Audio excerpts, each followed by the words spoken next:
Hey everybody, this is not our typical hot rod that we work on in the shop, but we had a local garage send us this car, and I guess it qualifies because it's old. We work on old stuff. That's right. So it's actually a pretty well kept car. It's been sitting for a while, but the reason it was brought to us, it was at another shop and they replaced a whole bunch of parts. But Esposa, if you come here, they kind of missed their slop in the coupler itself. It's wore slap out, and then you can turn in the gearbox. There's slop in both that it's not turning the shaft. So between this and the gearbox, you had plenty of slop. And the funny thing was, you test drove the car, and I went for the initial test drive, and at about 45 miles an hour, you didn't feel that. But if you got it up to 70, the steering wheel actually beat you to death. It just vibrated so violently at 70, but it was crazy. At 65, it wasn't there.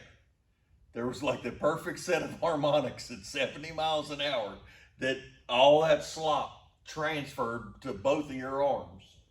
So we finally got the board in, and I'm pretty sure this is a remanufactured box. I don't think it's a new one from 1978. But the funny thing is, there is a $300 core.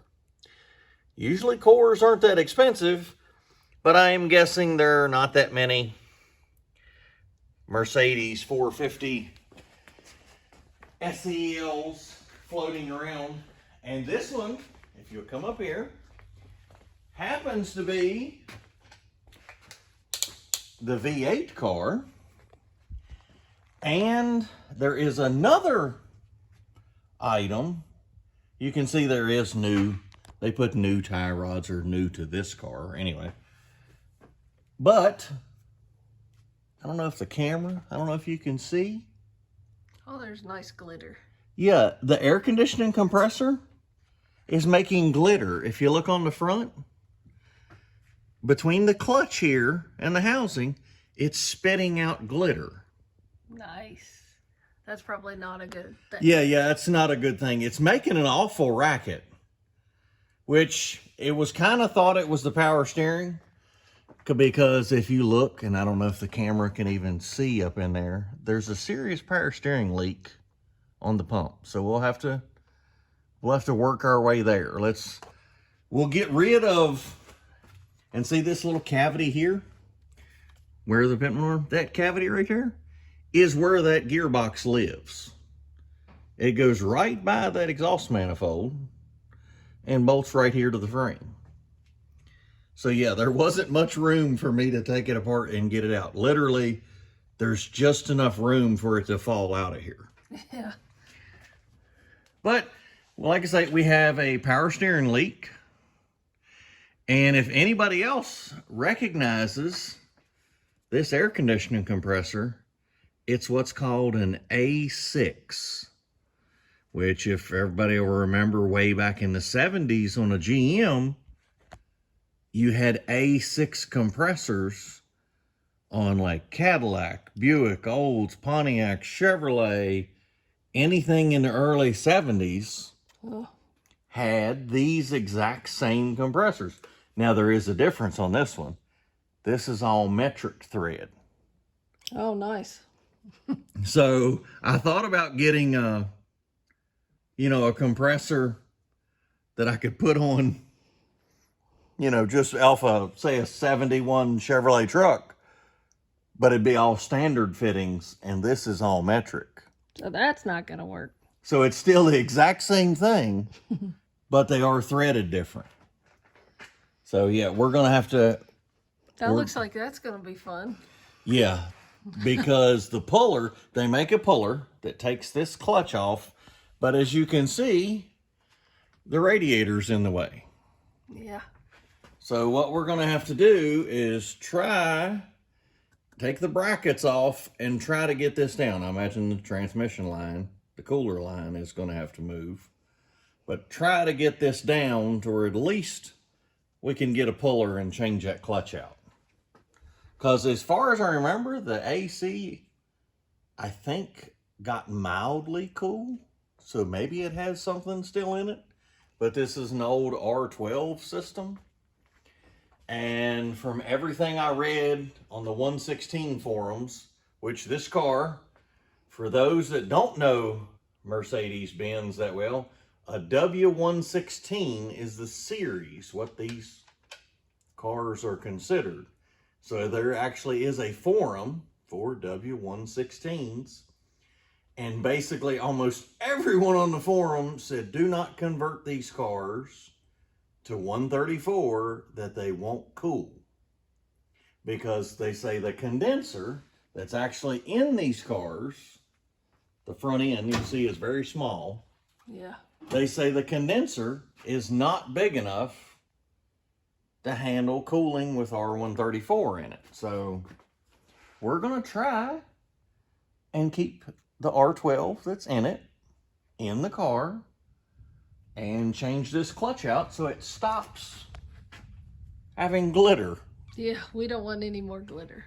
Yeah. So we are going to end up probably with a power steering pump, or we got to see what the leak is. Probably it's the pump. It'd be nice if it was really just a hose. Yeah. But this little part here that is wore out, we're waiting on this to come. I ordered this at the same time I ordered the gearbox. And I cannot make this up. The website said that they were hacked and have not shipped any orders in 3 weeks. Because I called because it hasn't shown up. So I asked when they were going to ship. And hopefully they're going to start shipping on Monday. But I had already paid for expedited shipping. So we're going to see if I get a phone call on Monday. They took my number and said they would hopefully put my part to the top of the pile. But let's all hope and pray that that actually happens on Monday. That stuff only happens here at A&D. Yeah. But I couldn't.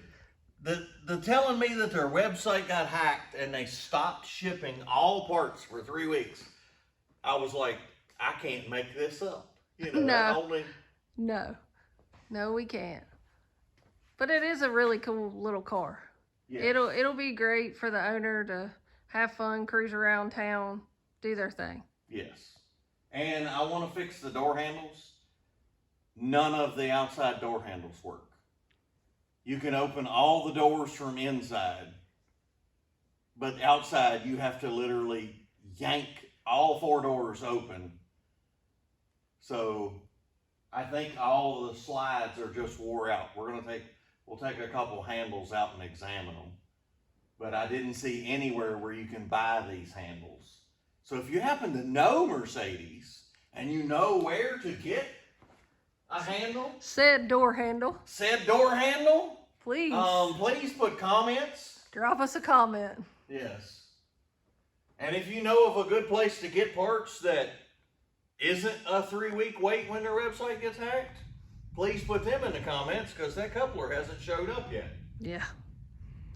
So we thought y'all would be, interested to see the new project. It's our first German car. It is. In the shop. Yep. It's not the first one we've worked on, but it's the first one we've ever had in the shop. So we'll get back to you when the said part shows up. When said parts show up, we'll do more. So how we end all of our videos. Thank you, Lord. Thank you for today.